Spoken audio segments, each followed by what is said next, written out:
Now to an update to the Jerry Harris story. You may have already seen me touch on this via the community tab on my channel, but we will go into what this means for Jerry and his victims, plus an eerie update to a similar story that could indicate what Jerry's future might look like should he be sentenced and be released from jail at some point. So first, the update. So originally in 2020, when Jerry was first charged with 7 counts related to underage sexual interactions with minors, Jerry pleaded not guilty. But a few weeks ago, he changed his plea to guilty on 2 counts out of the 7 as part of a deal with the prosecutor to get the other 5 charges dropped after sentencing on these new charges in a few months. Now, his lawyers said after this news broke, Jerry thought his behavior was okay because the competitive cheer world overlooked this type of behavior too often for too long and claimed Jerry grew up in the sport a victim of this behavior, therefore he didn't know it was wrong. He reportedly, though, is seeing counseling while behind bars, and the lawyer's statement also said that Jerry is taking responsibility for his actions and publicly conveys his remorse for the harm he caused to the victims and will spend the rest of his life making amends for what he has done. Now, the charge for child porn possession will carry between 5 to 20 years per count, and the travel between states for purpose of engaging in sex with a minor charge could be up to 30 years. Who knows if he serves them concurrently or back to back.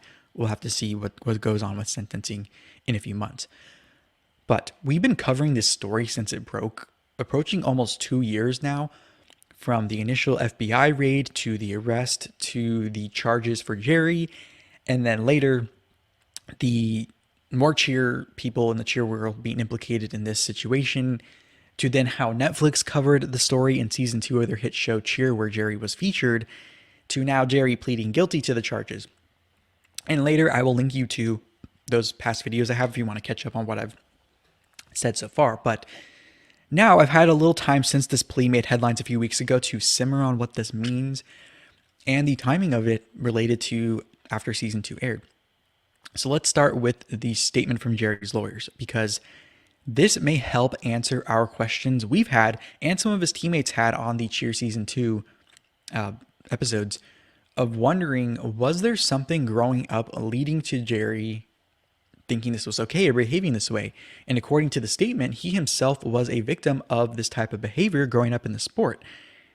Now, I don't think that's an excuse, but more of a reason that gives a little more clarity to the situation and could help us prevent this in the future, meaning let's change the culture in the sport so this doesn't keep happening and the cycle ends.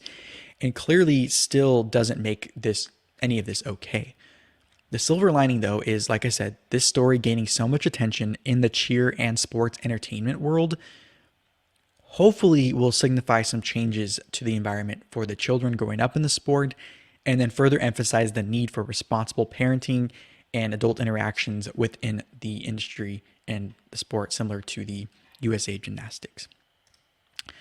And as far as the timing of this plea deal versus the release of Netflix Cheer season 2, where they touched on this, I think it could be just a coincidence that the plea deal came kind of in this time. I don't know. I have to look more into the timing of that, but it just seems a little interesting. Maybe they saw the public reaction and that had some influence on it. I don't know. Or they were just waiting to see how Netflix did this and if there were any new accusations maybe to come out there. But now to the actual plea deal. So I have mixed thoughts on the plea deal thing in general, because if the prosecutor charged people or charged someone because they can prove that the person is guilty on all those counts, which is how it should be, why let someone off on a few of the counts to have them plead guilty on the others? Especially if he is saying he originally said he wasn't guilty. I get Jerry is the one who did all these things to get him charged in the first place, but this indicates to me either some of the charges maybe weren't a solid win for the prosecutors, or they were all just trying to get this over with and not spend any more money and resources on a trial and the potential fallout from that and the circus surrounding that. I also get that, and there's this initial reaction to want to fight charges if you think you're not guilty, but to me, if he is now changing his plea to guilty to get off on some charges, it doesn't leave me completely satisfied with the justice system. And maybe this is more of a conversation about lessening the penalty for these charges if the concern was too many years behind bars for this young man. But does this also mean he knew he was guilty from the initial word of investigation where Jerry started acting weird, and that was what kind of led him to not be let out on bail? Who knows? But also, I believe if you are charged, you should get a fair trial.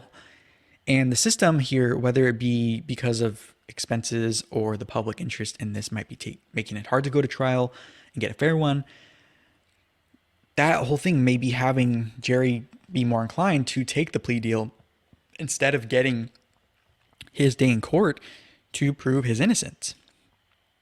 And so then after that, I thought, well, maybe this is better for Jerry and the family accusing him of things and all the victims to not have to live through the trial or take the stand for witnesses, and to kind of prevent the media circus that would surround it from happening.